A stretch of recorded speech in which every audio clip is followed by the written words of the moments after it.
Hello, I'm Caroline here with the Santa Barbara Middle School Teen Press. Hi, I'm Nadine. I'm Coco. Tell us the significance of your film. The film, The Last One, is a film about the AIDS Memorial Quilt, which was created in reaction to the HIV/AIDS epidemic that began to occur in the 1980s.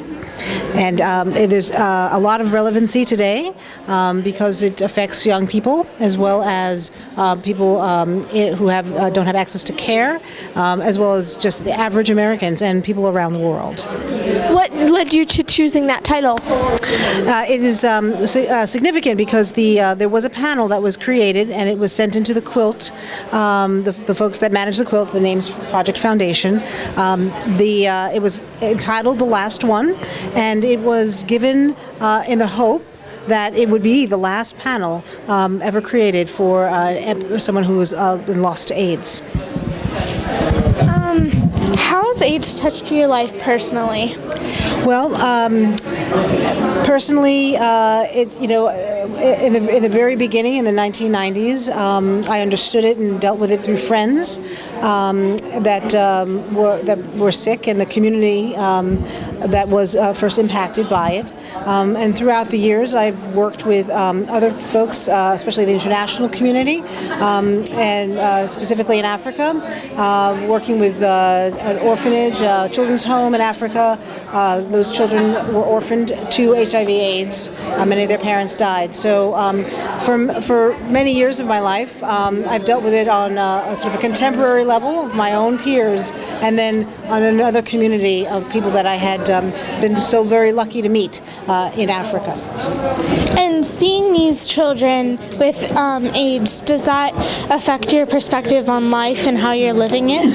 Yes, well, a long time ago, a very good friend of mine, his partner was passing, and his name was Chris, and he had said to me, and he was in a very bad state of health, and he told me that life was worth living, and it was honestly that moment that really changed my life in a very positive way, because I understood just how fragile life is, how important it is to do what you love and to do it, and not to let anyone stop you.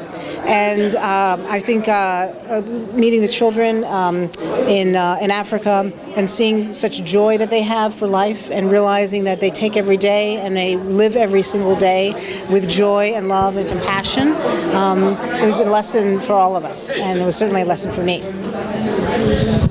This year, our school theme is an excerpt from a poem by Walt Whitman. It's called "The Power of Story." What's your verse? What would you want people to remember you by? Oh my, that's pretty amazing thought. Thing to be remembered, I think, is.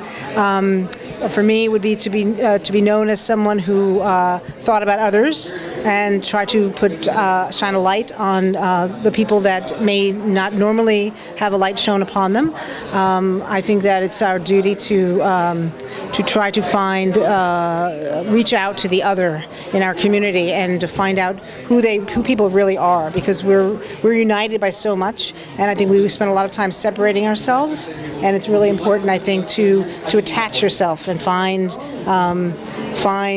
what's common, and for me, I think what's common is love, and we all find ways to love each other, and I think that's something that would be amazing to be remembered for. Thank you. Thank you so very much. What wonderful questions you guys. Love, community, politics, medicine, art, discrimination. The AIDS Quilt has always been about community, about bringing people together to celebrate the lives of those they've lost, and to speak out against discrimination and stigma.